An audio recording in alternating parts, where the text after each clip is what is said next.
Welcome to the second session of Slip and Trip. In this session, we're going to deal with three things. First of all, dismissal for operation requirements. Secondly, collective bargaining. And thirdly, industrial action. All of these topics were very prevalent during the last 12 months. So let's kick off with dismissal for operation requirements.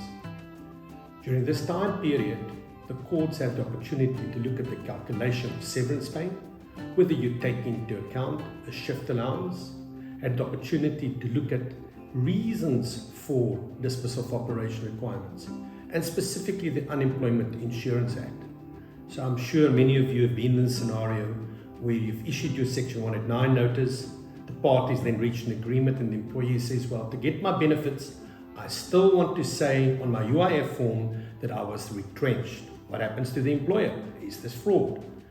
And lastly, the Constitutional Court had the opportunity to look at Section 189A13 and procedural fairness. At what stage can a trade union employees still use this remedy? Then we move on to collective bargaining. Under collective bargaining, two main issues. The first issue is this fight between employers' freedom of association and trade unions' right to strike. Well, an employer says, it's my choice whether I want to belong to an employer's organization. On the other hand, the trade union says, well, I regard this as a strikeable issue. And then the second issue of importance is advisory arbitration awards.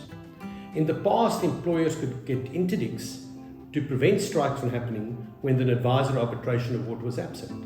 Now it appears that the court can in fact order the arbitrator to exercise such functions and deal with this issue and issue an arbitration award, which means a potentially unprotected strike becomes a protected strike. It was hard at play over the last 12 months pertaining to industrial action.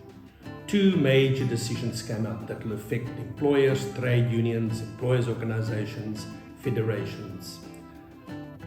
The first one is, what are the requirements to comply with when you apply for an interdict against action, misconduct committed during a strike?